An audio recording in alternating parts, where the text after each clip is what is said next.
Alhamdulillahirabbil alamin. Wassalatu wassalamu ala Rasulillah Muhammadin sallallahu alaihi wasallam wa ala alihi wa ashabihi ajma'in. Amma ba'd. Bapak Ibu muslimin muslimat rahimani wa rahimakumullah jami'an.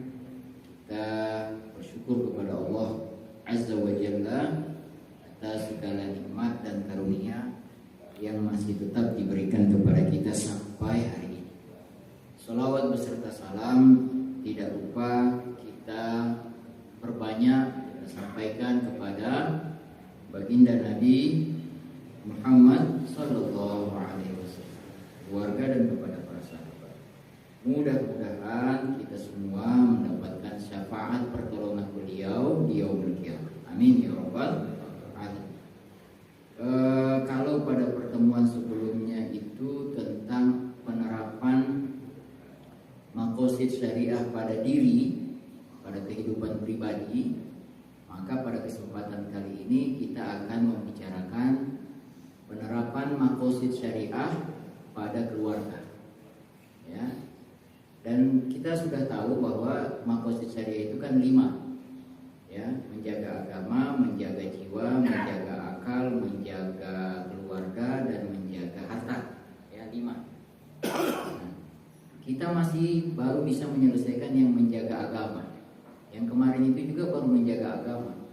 Ya, pertemuan sebelumnya menjaga agama dalam aspek kehidupan pribadi. Kali ini kita akan menjaga agama dalam konteks keluarga. Pertama, kita masuk kepada hal yang primer dulu, yang daruriyat. Ya, yang primer, yang daruriyat.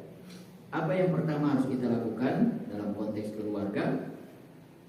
Tentu saja adalah memastikan bahwa sumber nafkah untuk keluarga itu dari yang halal. Allah Subhanahu wa taala berfirman dalam Al-Qur'an surat At-Tahrim ayat 6. A'udzu billahi minasyaitonir rajim. Ya ayyuhalladzina amanu, hai orang-orang yang beriman.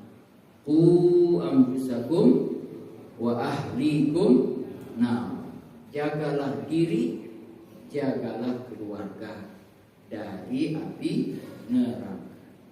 Wa quduhan nasu wal hijarah, yang bahan bakarnya itu dari manusia dan batu. Alaiha, di dalamnya ada malaikat, ya, ilazun syidadun, ya, mereka tegas gitu ya. La ya'sunallah ma amarahum, tidak pernah melawan apa yang diperintahkan Allah kepada mereka. Wa yaf'aluna ma yu'marun, sebaliknya mereka selalu taat kepada perintah Allah Subhanahu wa ta'ala. Nah, oleh karena itu pekerjaan yang kita lakukan sedapat mungkin untuk dari hari ke hari, waktu ke waktu kita perbaiki kualitas kualitas kehalalannya, ya, kualitas kehalalan. Ya, dan disitulah kemudian dalam rangka menjaga hifzuddin tadi, ya, kita memenuhi perintah Allah dalam Al-Quran tadi yang surat At-Tahrim. Ya, hifzuddin, menjaga agama. Ya, menjaga agama dalam konteks kita mencari rezeki untuk keluarga. Nah, oleh karena itu pekerjaan-pekerjaan yang jelas mengandung perkara yang syubhat, apalagi yang haram, itu harus kita jauhi. Ya, apa misalnya? Nah, ini agak sensitif ya, saya jadi nggak berani untuk mengungkapin. Ya. Jadi katakanlah misalnya apa ya? Ada yang mau ngasih contoh? Ya. Kalau mahasiswa ya yang lulus misalnya dari ekonomi syariah, ya kami selalu setiap kali habis sidang, yang mungkin kadang-kadang lupa juga, setiap kali sidang skripsi, setelah itu kan dia lulus perbaikan, setelah itu ya wisuda dan sudah nggak ketemu kita lagi kan. Nah, itu selalu kita berikan pesan, jangan bekerja di lembaga-lembaga yang melaksanakan riba. Ya. Nah ini riba ini masih umum sekali ini, atau mungkin bahasanya yang tidak sesuai syariat. Nah itu bisa kemana-mana tuh, misalnya bank konvensional, kan lucu misalnya bahwa dia dididik 4 tahun kuliah belajar ekonomi syariah, mulai dari semester awal itu tentang filosofi, diperkenalkan ayat dan hadis. Lalu nanti setelah itu masuk dia mata kuliah sejarah pemikiran ekonomi Islam, ya, ulama-ulama ya Islam yang mempopulerkan, yang menemukan teori-teori Islam dalam aspek ekonomi. Lalu kemudian masuk lagi kuliah fikih muamalah, bahkan dikasih juga usul fikih dasar. Kan lucu, setelah dia lulus malah dia masuk ke lembaga yang tidak mempraktekkan apa yang dia pelajari, apalagi itu ada konten syariahnya. Jadi kita nasihati begitu. Nah cuma memang kita juga tidak bisa misalnya kasusnya menutup mata.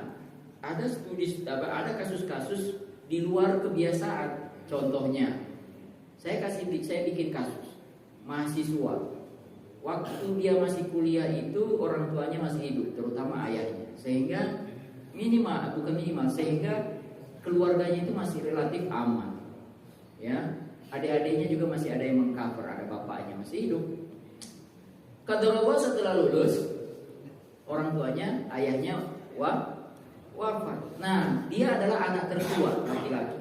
Secara tidak langsung beban nafkah itu secara tidak langsung berpindah kepada dirinya sebagai anak laki-laki, ya kan? Nah, dia udah lulus tuh dari ekonomi syariah S1. Nah, mulailah dia apply, masukin pendaftaran lembaga-lembaga, masukin secara umum. Dia mau tes juga, dia masukin yang konvensional, dia masukin yang syariah. Bahkan misalnya studi kasusnya yang melamar ke syariah dia lebih banyak, yang konvensional cuma 1-2. Ya, nggak tahu, ini kasus aja contoh. Tetapi yang ternyata yang dipanggil untuk dia wawancara itu yang konvensional. Mungkin panggilan pertama dia tolak, ya kan? Dia berharap masih ada panggilan dari yang syariah. Tunggu nggak muncul.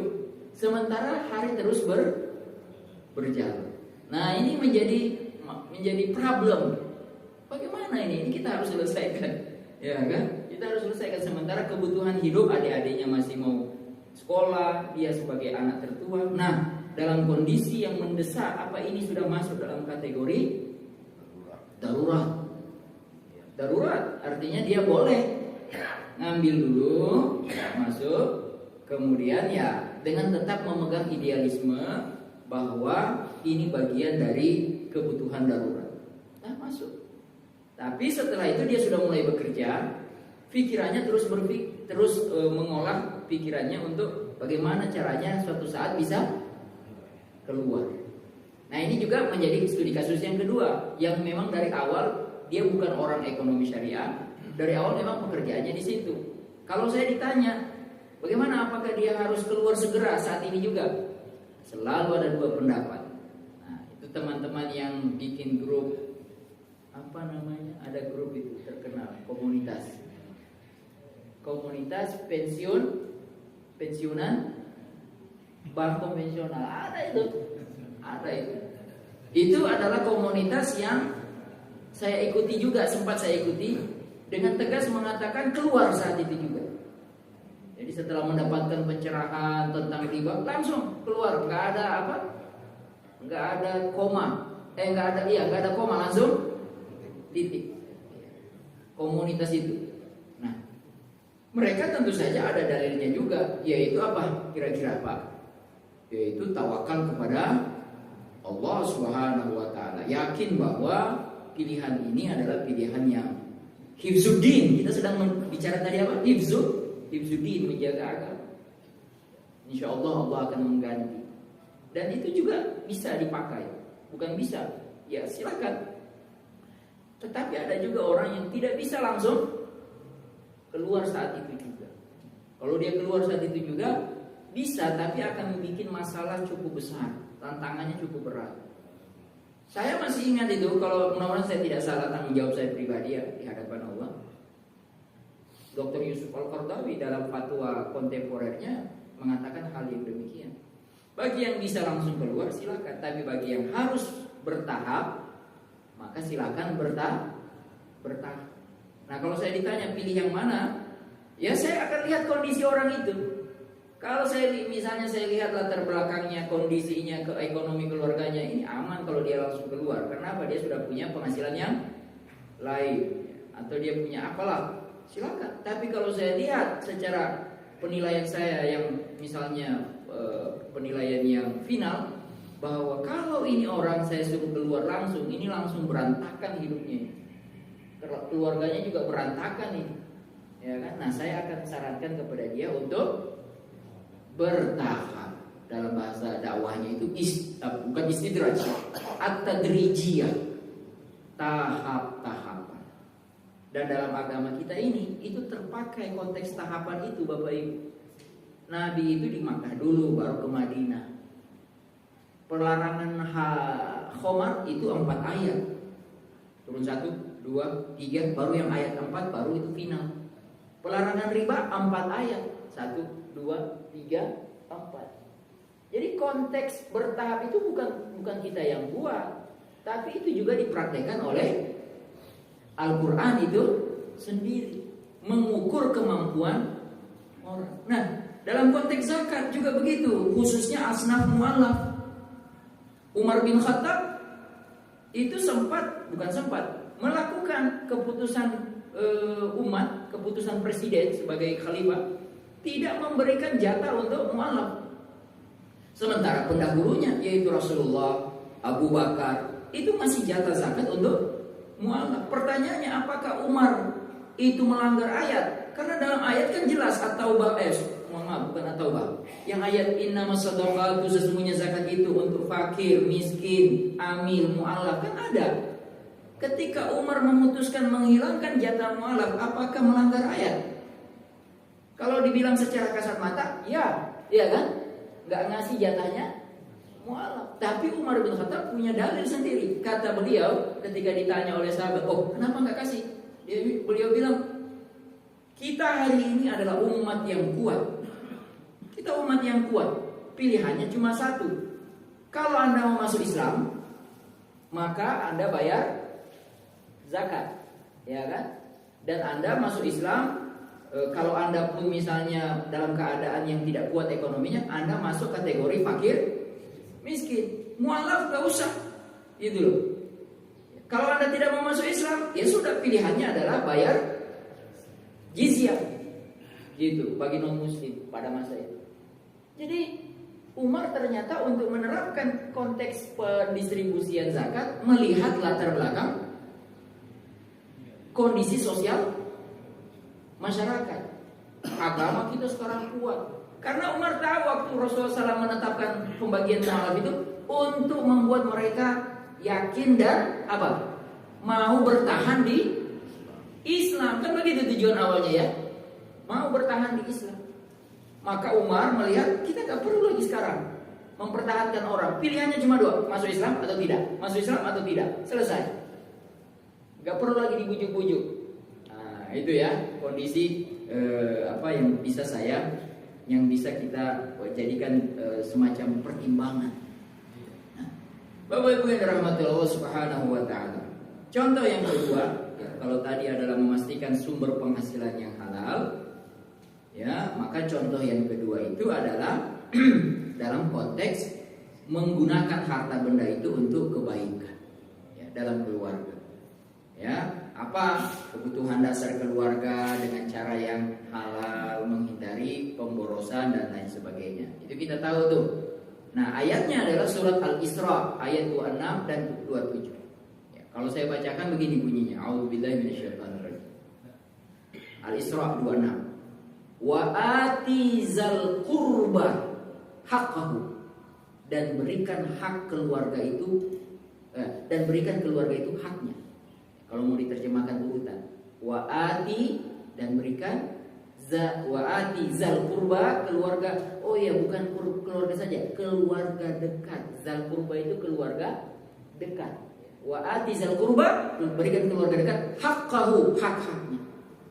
Apa hak-haknya keluarga? Apa? Makanan, ya, pakaian, sama rumah. Di luar itu tambah. Di luar itu tambah. Ya, pakaian, makanan, pakaian sama tempat tinggal. Nah, ini kalau kita bahas satu-satu, skala prioritas, pakaiannya nggak usah pakaian yang mahal, tetapi sekedar pakaian untuk menutupi aurat dan memenuhi syariat. Ya. Membelikan jilbab untuk istri, untuk anak perempuan, ya, kayak gitu-gitu. Ya, makanannya juga ya tidak bisa dituntut kepada seorang suami yang di luar kemampuannya, minta makan yang enak terus, gak bisa. Ya, disesuaikan dengan kemampuan suami. Nah, rumah juga begitu. Tidak bisa langsung minta rumah yang mewah, yang besar. Kalaupun belum bisa rumah sendiri, kontrak dan seterusnya. Itu ada tahapan-tahapannya.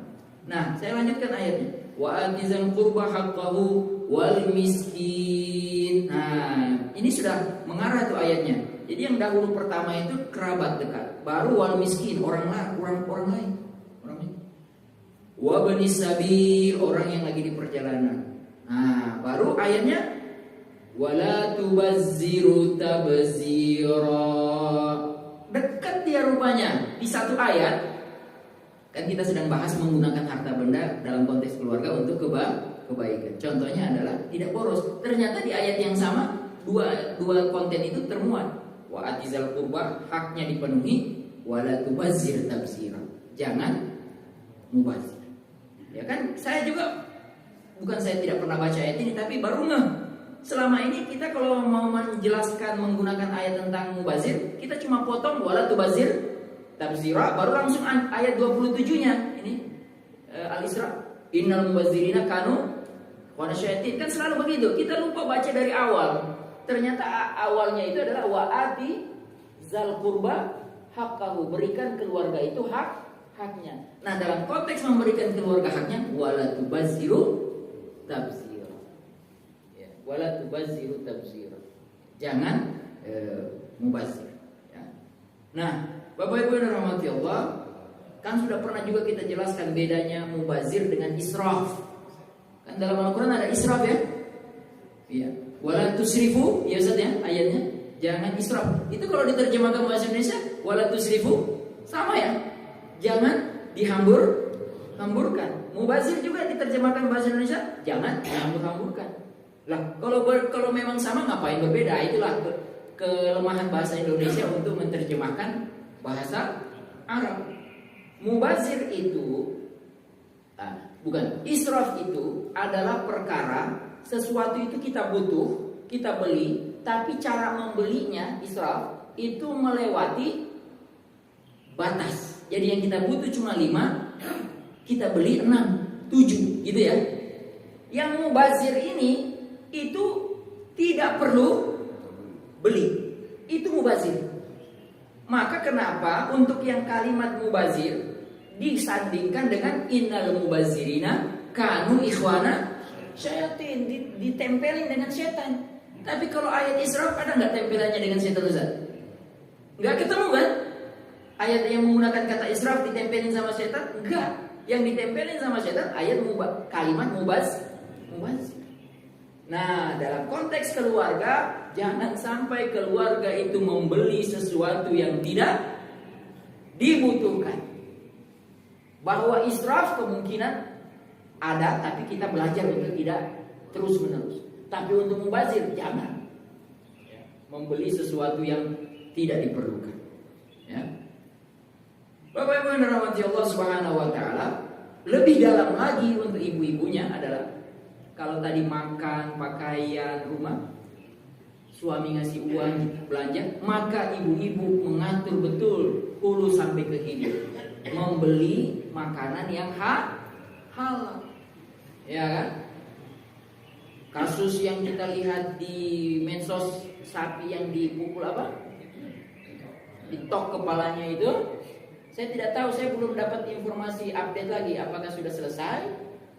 Karena saya lihat yang terakhir ada pembelaan dari wilayah sana bahwa yang diketok itu adalah pemingsanan. Dia sampaikan begitu saja. Dan dilampirkan video untuk mengatakan video yang awal itu dipotong. Maksudnya diedit. Karena video yang dia bawa yang berikutnya adalah sapinya masih gerak-gerak. Kalau video yang pertama kan langsung diam ya. Saya agak-agak perhatikan juga video itu. Ini penglihatan saya. Kok kayak beda? Karena yang video yang pertama yang mukul itu orangnya berbeda dengan video yang kedua. Nah, dalam dunia maya kayak sekarang ini, informasi cepat segala rupa, kita harus jeli itu. Saya lihat dengan mata saya, ini kok dua video yang berbeda. Setting lokasinya sama, tapi videonya pelakunya beda. Kalau yang satu sapinya langsung nggak bergerak-gerak, video yang kedua masih bergerak. Nah, kalau yang masih bergerak itulah pembelaan, pingsan saja. Masih kemungkinan dia bilang dalam keterangan video yang kedua, setelah dia diketok, habis itu langsung digaruk. Nah, jadi video itu menjadi riuh ya, menjadi gemuruh ya, karena kita semuanya ternyata alhamdulillah, bagi saya itu sebuah kesyukuran, karena ternyata orang Islam masih sangat memperhatikan konteks makan yang halal. Nah, memang kita perlu ada semacam investigasi pribadi keluarga. Jadi bapak-bapak sekali-sekali jadi investigator gitu ya, orang yang menginvestigasi. Dalam konteks apa? Ibu-ibu juga bisa itu. Bahkan ibu-ibu saya rasa harus lebih berani karena the power of emak-emak. Misalnya kalau lagi makan sama anak-anak, bawa anak-anak mau masuk rumah makan, bukan sekali-sekali, seringlah tanya sama restorannya, Pak, ini udah halal belum? Kalau dia jawab sudah, mana sertifikatnya? Nah, coba tunjukin, baru mulai kalang kabut itu. Ada Pak, sebentar Pak, saya tunggu ya. Nah, setelah dia gagal, mohon maaf ya, saya nggak jadi. Satu keluarga begitu, keluarga yang berikutnya datang juga begitu. Lama-lama mereka gerah, lapor kepada bosnya yang tidak di toko, yang cuma di rumah. Bos, ini toko kita udah 10 orang datang, semua nggak jadi beli gara-gara nanya sertifikatnya. Akhirnya akan berubah gitu loh. Kalau kita mau setiap keluarga melakukan hal yang sama, ya kan? Di Singapura, di Changi ya, bandara yang dekat yang air Jewol itu kan, di bawah itu kan, atau di bawah atau lantai 2 itu kan penuh dengan makanan ya.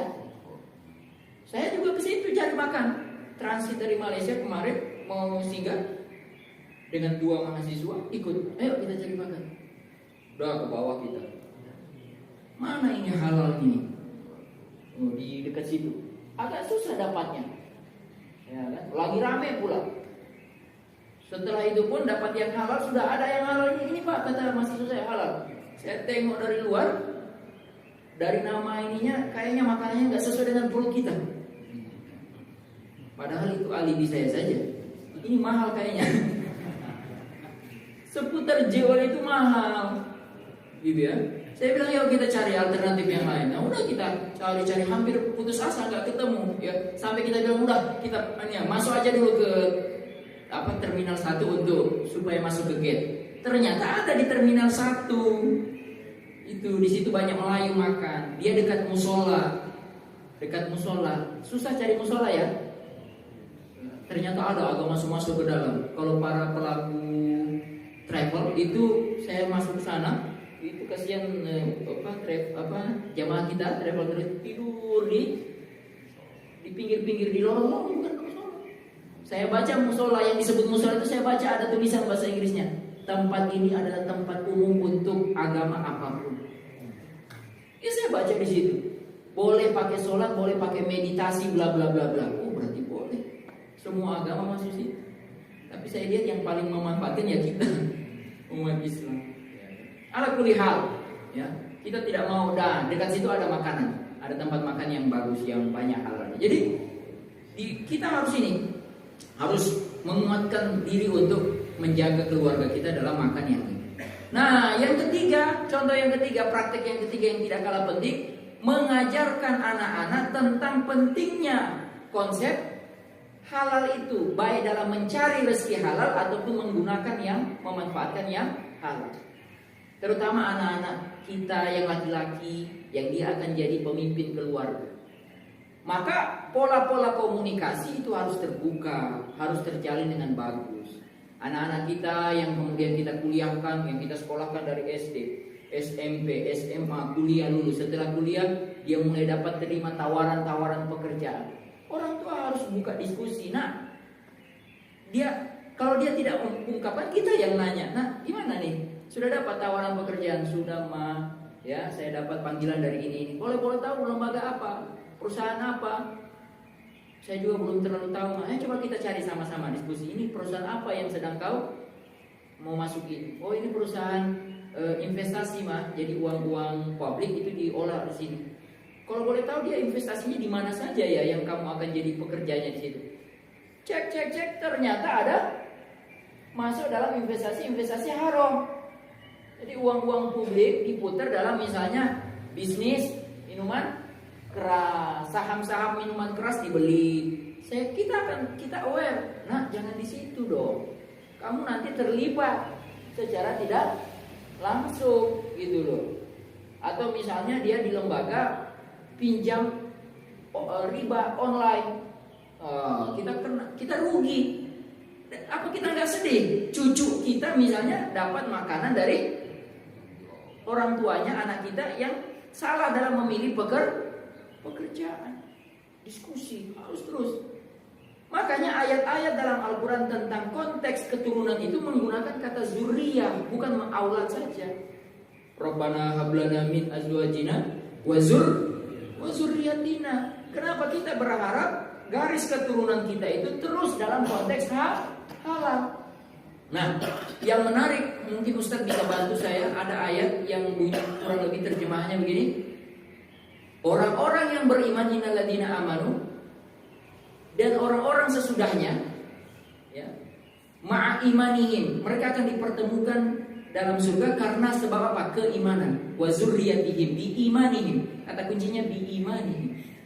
Al-haqna, ada kata kuncinya al-haqna lahum bi imanihim. Jadi orang-orang tua dulu dengan anak keturunannya itu al-haqna akan kami pertemukan. Dalam konteks surga akan kami pertemukan bi imanihim. Kenapa? Karena yang ini menjaga keturunannya, menjaga iman mereka, menjaga iman. Nah, iman itu kan kalau abstrak kita turunkan dalam konteks ekonomi, jaga itu anak-anak kita mencari rezeki yang haram. Ingatkan dia. Kalau dia sudah balik, memang akhirnya dalam Islam tidak ada yang namanya dosa anak ditanggung orang tua. Kalau anak sudah balik. Tetapi saya khawatir kalau anak itu yang kita punya anak itu tidak kita nasihatin, maka saya khawatir kita akan dipertanyakan di konteks itu. Kalau kita bilang membela diri, kan dia sudah balik, pilihannya masing-masing. Oh enggak, masih ada konteks pembimbingan, masih ada konteks nasihat. Ya. Bapak Ibu yang dirahmati Allah Subhanahu wa taala, itu yang darurat, yang 3 praktek tadi darurat tadi ya, yang darurat yang penting banget. Itu yang pertama, memastikan kita sebagai orang tua sebagai sumber penghasilan halal. Ini kenapa azan ya? Azan daerah mana? Nah, kan?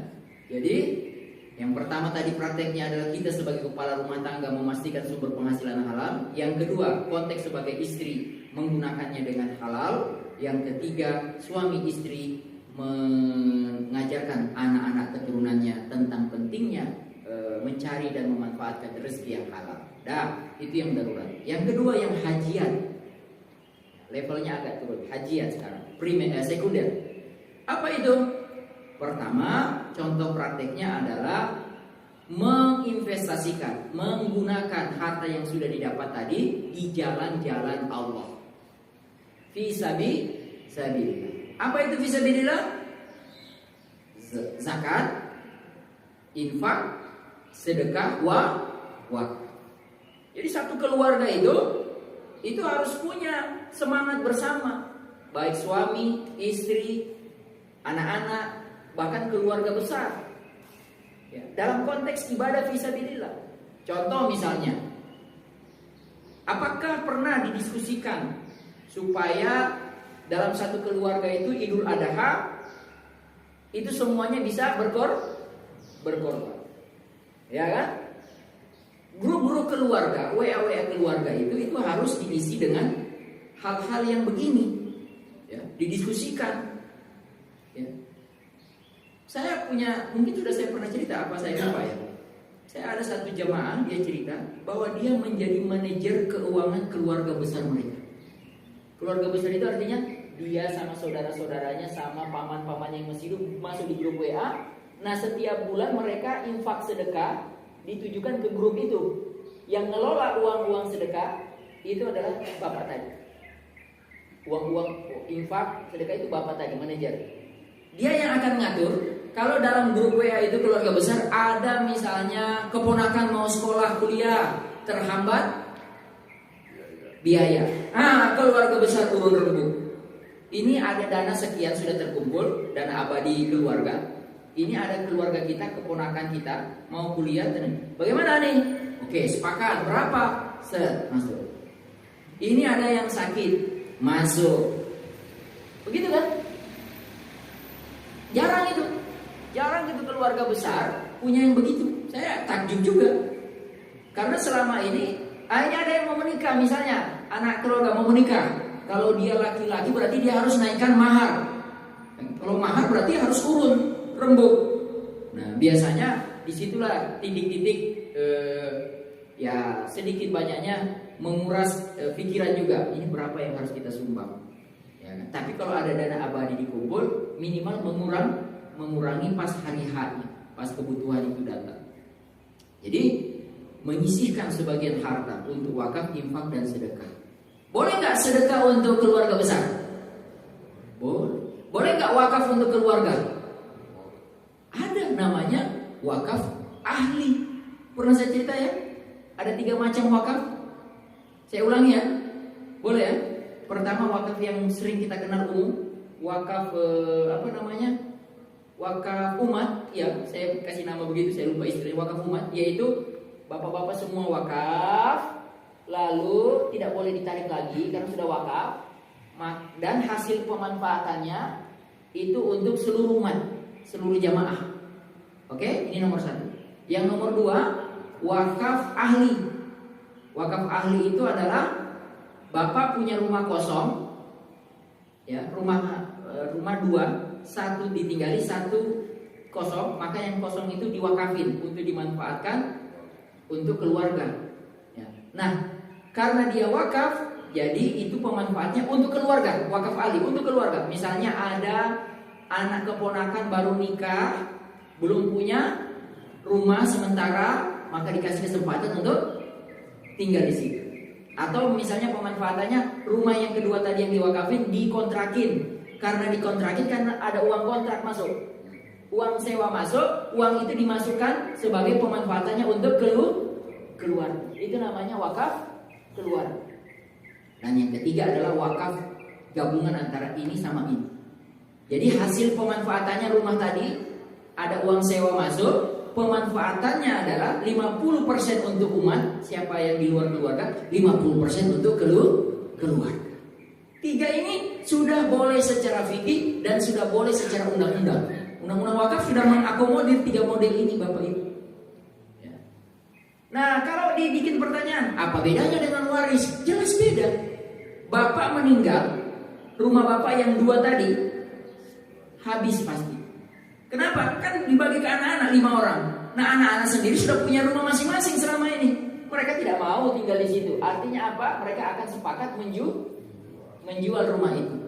Kalau sudah dijual, selesai, nggak ada lagi ceritanya. Tapi kalau wakaf, rumah itu akan bertahan. tidak pernah akan terjual selama-lamanya. Karena wakaf nggak boleh dijual. Anak keturunan harus jaga itu aset wakaf itu. Nazirnya adalah keluarga sendiri. Ditunjuk aja satu orang nazir, namanya nazir ahli, nazir keluarga, boleh, nggak ada masalah. Nah, jadi ini adalah contoh ya, investasi harta di jalan Allah dalam konteks keluarga. Nah, yang kedua adalah saya kira hampir mirip dengan yang pertama, menggunakan produk-produk dalam rumah tangga itu, produk-produk yang halal. Saya tidak akan jelaskan ulang. Ya. Yang ketiga, praktek yang ketiga adalah menghindari hutang riba. Nah, ini ada tiga suku kata yang saya pakai, tiga kata. Menghindari hutang riba. Kalau saya hilangkan kata riba, itu nggak boleh. Menghindari hutang. Boleh saja, tapi hutang sebenarnya bukan sesuatu yang haram, ya kan? Berhutang itu boleh Pak hukumnya, tapi yang nggak boleh kalau hutangnya konsepnya riba. Jadi dalam konteks ada pengen kebutuhan sesuatu, ya kebutuhan, maka memenuhi kebutuhan itu kalaupun harus pakai berhutang, maka jangan hutangnya basic hutangnya basic riba. Emang bisa Pak Ustaz hutang yang bukan riba? Ada, namanya pembiayaan. Ya kan? Pembiayaan. Jadi kita perlu rumah, kita perlu kendaraan, kita nggak punya uang, kita datang ke lembaga keuangan syariah, yang terjadi adalah kontrak jual beli. Dia jual ke kita dengan pokok sekian, margin sekian. Nah, pokok dan margin di total itu kita bayar angsuran. Tidak pernah akan berubah sampai kapanpun. Ya, pokoknya 100 juta, marginnya 50 juta. Maka 150 juta kita bayar selama 5 tahun. Selama 5 tahun per bulan dibagi-bagi, itu tidak pernah akan berubah. Selama 5 tahun begitu terus.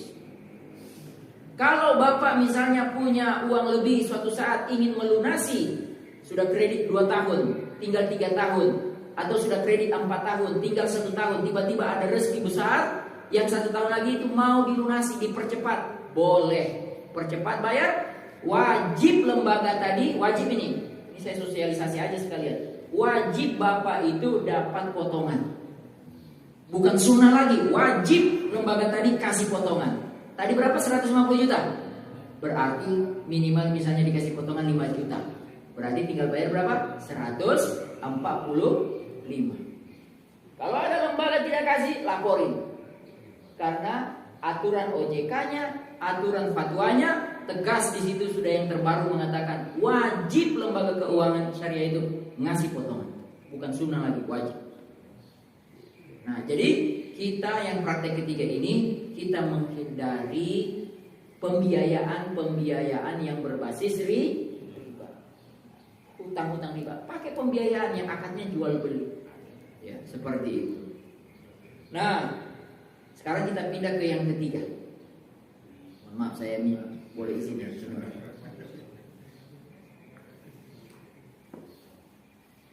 Yang ketiga Bapak Ibu, setelah yang darurat sudah primer, yang hajiat sudah sekunder. Sekarang yang ketiga, Bapak Ibu, tahsiniyat tersier. Apa itu tersier? Nah, kalau di sini, tapi ini masih dalam konteks hifzuddin ya.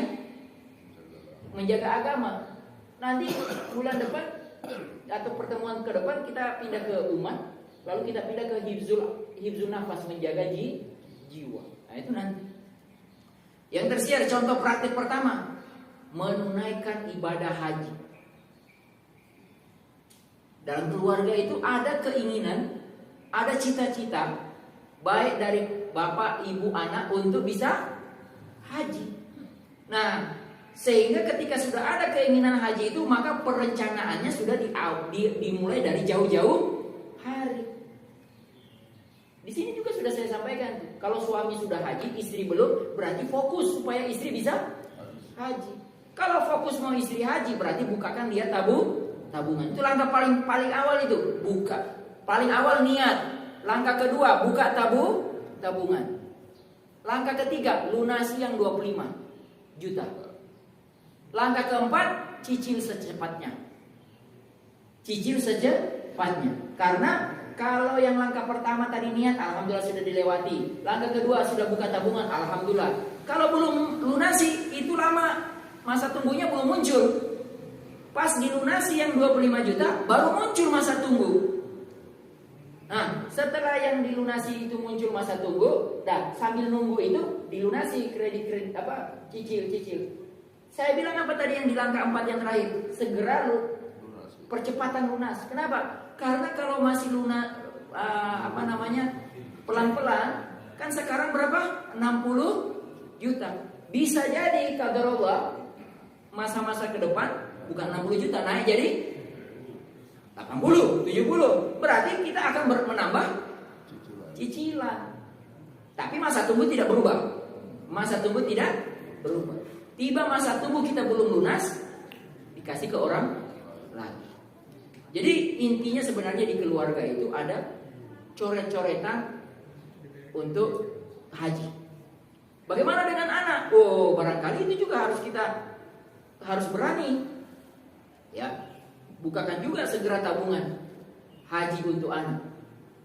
Kalau istri kita lunasi yang 25 juta, kalau yang anak mungkin tidak perlu langsung lunas, tapi kita cicil juga yang 25. Begini Bapak Ibu, ini menarik karena kalau kita meninggal,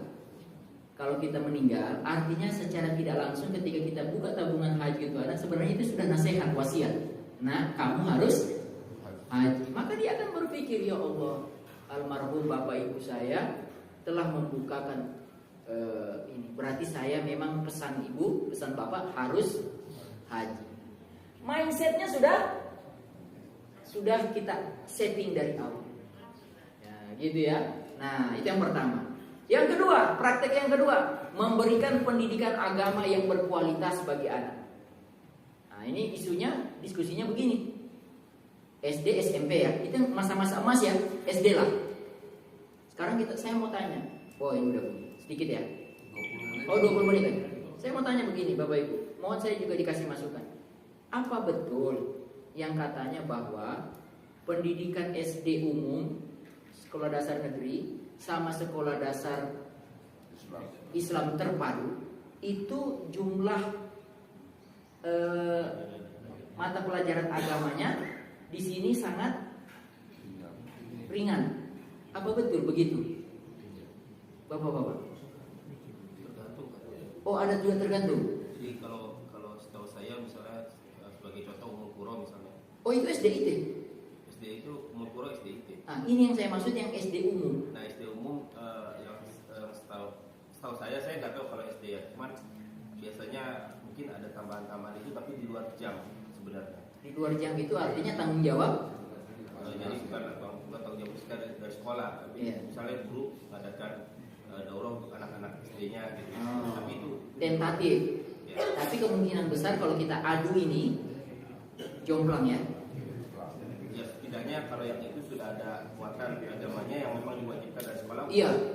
Ini banyak sekali muatan-muatan agamanya ya. Banyak sekali sih mungkin tidak juga mengejar kurikulumnya tetap. Iya tetap. Ya, cuman ada di luar waktu, makanya kalau SD mungkin kalau yang IT itu kadang-kadang mungkin di Jumatnya di Sabtunya dia libur, tapi di Senin sampai Jumatnya itu mungkin dia sampai sore. Iya, yang ini ya. Lebih panjang waktu. Iya. Nah, artinya sebenarnya begitu. Saya juga tidak setuju misalnya kalau ada yang mengatakan wajib memasukkan anak ke SD IT. Karena SD IT mahal. Betul nggak Pak? Saya tidak setuju kalau dikatakan wajib. Apa? Iya. Ini baru saya dengar sekolah dasar Islam terpadu, terpaksa pakai duit. Terpaksa pakai duit. Yang ini juga bayar, cuma kan lebih ini. Cuma jangan terpaksa, itu kan bagian dari investasi. Jadi maksud saya, tapi tadi saya bilang positioning saya tidak setuju kalau itu diwajibkan. Karena kata wajib itu dalam usul fikih berat ya Ustaz ya. Wajib itu dilakukan pahala, ditinggalkan dosa. Kan nggak sampai segitu dong. Kasihan saudara-saudara kita yang tidak bisa memasukkan anaknya ke SD IT. Artinya apa? Itu sunnah muakkadah sajalah. Sunnah yang sangat didorong kalau punya harta. Nah ini kita lihat, kasih solusi dong. Bagi yang anak-anaknya di SD umum, maka orang tuanya perlu lebih banyak memberikan asupan tambahan. Iya, mau tidak mau, supaya kita cuma punya kemampuan bayar segitu, tapi kita di rumah kita kondisikan betul. Saya kira Allah Maha Rahman dan Maha Rahim, bisa jadi dua-duanya bisa sama hasilnya. Kondisinya ya kan? Nah, jadi tetapi poinnya adalah kita ingin bilang memberikan pendidikan agama yang berkualitas bagi anak. Saya cuma kasih contoh ekonominya soal duit tadi, antara versus SDIT versus sekolah dasar biasa. Halangannya di mana? Ekonomi. Kalau punya, kenapa tidak? Kalau nggak kuat, ya di sini saja. Bahkan sekarang sudah mulai populer namanya sekolah homeschooling. Jadi homeschooling itu keterlibatan orang tua betul-betul di kurikulum homeschooling itu sangat besar. Jadi yang memegang peran itu adalah orang tuanya. Ya, teman saya udah dia anaknya 4 orang, ya, yang 3 sudah usia SD, itu homeschooling semua. Memang saya lihat dia ekstra kerja keras, terutama si istrinya yang harus utang. Jadi kita poinnya di situ, ya. Nah, kalau yang SD sudah selesai, SMP masukkan ke pondok pesantren. Nah, ini pondok pesantren sekarang mengalami tantangan berat ini karena kasus-kasus kekerasan. Termasuk di pesantren saya di Sulawesi sana, ini baru muncul nih kekerasan di pondok pesantren saya. Ribut kita di grup alumni itu. Ada yang menyalahkan, ada yang membela guru, ada yang membela murid, hak asasi manusia. Muncullah yang sudah jadi pengacara. Biasa kan? Masing-masing ingin sesuai dengan proyek. Namanya alumni, sudah ada yang jadi pengacara, sudah ada yang jadi ustadznya. Semua berdebat di situ. Saya tidak ikut-ikutan karena masih banyak urusan lain. Ya, maksud saya baca, biarlah mereka. Tapi memang saya lihat dialektikanya ini isu yang terberat. Termasuk saya sebagai orang tua yang mau memasukkan anak ke pesantren, kasihan juga ya. Ya, gimana kalau ini terjadi? Nah, akhirnya saya mikir ini kita diskusiin. Apa anak saya masukkan ini ya? Bela diri Muay Thai. Ya. Iya, jadi kita investasikan dia punya kemampuan untuk mempertahankan diri, tapi sambil kita jaga, ini bukan untuk apa-apa, ini untuk bela diri kalau kamu ada apa-apa. Muatan. Terus dia udah cari tuh, anak saya udah nyari, ada muatai yang jadi pengajarnya tentara. Ada yang dewasanya, ada yang anak-anak. Nah, kalau dia bilang sama saya, kalau cuma saya sendiri nggak mau, Bi. Nah, saya jadi tertantang, apa saya harus daftar juga? Membela. Tapi ternyata memang saya pikir-pikir dalam konteks kita di dunia ini sekarang perlu ada bela diri. Ya, bukan cuma bela mulut, pakai senjata mulut, bantah-bantahan. Ini orang sekarang di luar, luar biasa. Orang nggak banyak bicara sekarang ya. Ribut dikit, di tol, ambil besi. Di mobilnya rupanya sudah ada besi. Main hantam, semua pakai kekerasan. Nah, kita di dunia yang seperti ini ya, masa-masa seperti ini, apa perlu? Kita perlu. Nah, yang terakhir adalah berpartisipasi dalam kegiatan sosial keagamaan. Ya, jadi keluarga itu juga ikut berperan. Anak-anak diajarkan di situ, Bu. Kita punya misalnya agenda sebulan sekali, atau misalnya agenda mingguan, yaitu hari Jumat beli nasi uduk dalam jumlah 50 porsi, keliling naik mobil, anak-anak saya driver, suami jadi supir, istri di samping, anak di belakang 2 atau berapa, 1 supply ngasih nasi uduk, yang kakaknya yang ngasih keluar. Ya, tidak usah turun. Jadi kita samperin lagi jalan, istilahnya jalan-jalan minggu pagi, sambil lihat yang siapa yang mau dikasih. Misalnya yang dorong-dorong gerobak, langsung berhenti di pinggirnya, anak langsung keluar kasih sama airnya. Jadi mereka bekerja sama di belakang. Kita ajarkan itu. Nah, jalan lagi. Kemana kita nih? Mungkin mau pergi jalan, mau makan pagi juga, mau cari tempat makan untuk bonding ya kan, mempererat hubungan. Tapi sambil jalan itu kita kasih ajarkan konsep-konsep tadi. Atau sebulan sekali, 2 bulan sekali ke rumah yatim. Kita yang sediakan rumah yatim 100 pack. Nanti anak-anak kita ikut, kita bawa mereka supaya mereka tahu, bersyukur bahwa orang tuanya masih hidup. Mereka belajar empati. Mereka belajar empati. Dan ternyata di dunia pendidikan sudah muncul itu. Ada namanya studi apa itu saya pelajari tadi malam. Design thinking. Jadi mengajarkan anak ini, Pak, kita dosen itu ada yang share kita namanya design thinking. Design thinking itu rupanya tahap pertama mahasiswa itu, pelajar yang kita mau ajar, tumbuhkan empati. Jadi itu yang tidak boleh lupa dalam mendidik, menumbuhkan sifat empati. Penulisnya orang Barat. Design thinking itu.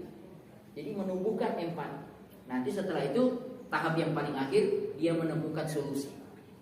Saya kira itu yang bisa sampaikan, sudah selesai. Mungkin ada pertanyaan, monggo sisa waktu yang ada. Silakan kalau ada. Konteks hifzuddin, menjaga keluarga dan praktek keluarga. Mungkin ada apa? Monggo silakan. Satu yang Bapak duluan. Silakan.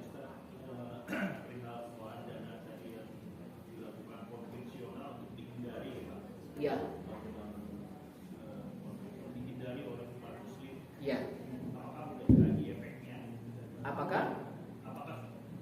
Apakah sudah dikaji efeknya? Oh ya. Kalau kita ketahui kan sekarang negara ini ditopangnya oleh pelembagaan pembiayaan oleh bank-bank itu ya. Iya. Kalau kita hindari oleh umat muslim, apakah sudah dikaji efeknya? Nah itu nanti akan dikelola oleh non muslim. Oh iya. Nah gimana nanti terhadap masyarakat muslim yang mayoritas di Indonesia terhadap akses terhadap pembiayaan itu? Iya. Oke, saya coba jawab ya Pak. Nanti kita kalau ada sesuatu masih bisa diskusi. Jadi saya jawabnya dari poin begini. Lembaga-lembaga konvensional itu ternyata membaca potensi kita. Sehingga sekelas BCA, dia buka BCA Syariah. Apalagi semua mereka buka unit-unit itu. Artinya kalau hitungan-hitungan bisnis, dia melihat ada ceruk di situ. Jadi saya jawab dengan itu. Memang barangkali saya sendiri belum lihat kajian yang memprediksi secara utuh banget kalau ini semua pindah menjadi syariah, apakah akan membuat menjadi ekonomi semakin bagus? Belum ada kajian empirik, studi empiriknya. Maksud saya bukan di situ. Tapi kalau yang konvensional ditinggal oleh muslim, maksudnya yang mengelolanya loh. Oh iya. Iya ya. Nanti dikelola oleh non muslim. Oh iya, oke baik. Oke. Itu ada diskusi itu pernah saya lihat itu juga ya. Jadi kalau kita tinggal bagaimana nanti, ya kan? Akses kita non muslim terhadap pembiayaan itu juga. Iya. Karena pemerintah sekarang kan masih. Ini berarti bukan cuma lembaga banknya, tetapi level yang paling di atasnya juga, misalnya OJK-nya, BI-nya. Nah, saya sepakat di situ. Dari yang hulu pun sampai dari yang hilir pun sampai yang ke hulu. Katakanlah misalnya OJK, ya kita harus ada di situ, karena disitulah sumber kebijakan-kebijakan itu keluar. Nah OJK sendiri juga membagi, kalau dulu divisi syariahnya itu masih gabung secara masih dini, tapi sekarang sudah dia berdiri sendiri. Jadi ada pengembangan dalam OJK sendiri konteks syariah. Jadi begini maksud saya sepakat misalnya bahwa kita tetap harus ada di situ. Nah dalam konteks yang lain, saya lagi berkhayal kalau kemudian pelan-pelan umat ini berpindah ke syariah tadi, saya kira itu akan sedikit banyak mempengaruhi pengambil-pengambil keputusan di atas.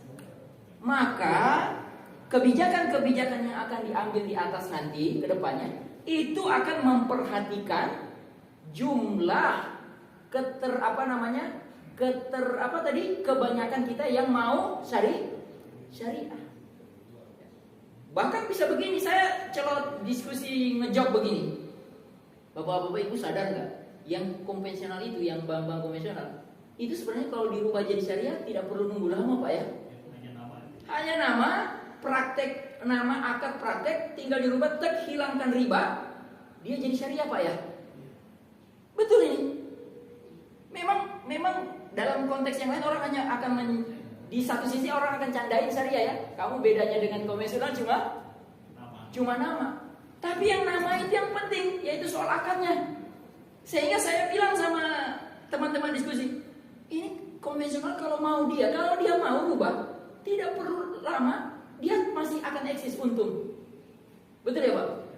Jadi akhirnya kita sebenarnya saya ingin closing saja. Tidak ada kajian atau seperti apa, tapi saya sepakat kita tidak boleh meninggalkan. Ini kaidah fikihnya saya bagi Pak. Mala yudraku kullu,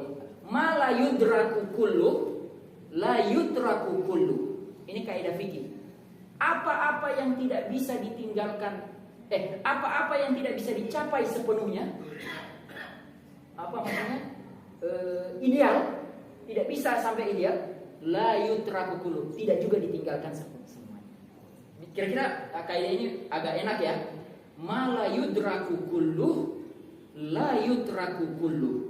Dalam kondisi kita hari ini, apa-apa yang tidak bisa kita capai ideal, berarti tidak bisa juga kita tinggalkan sepenuhnya. Wallahu a'lam bishawab. Mohon maaf Pak kalau ada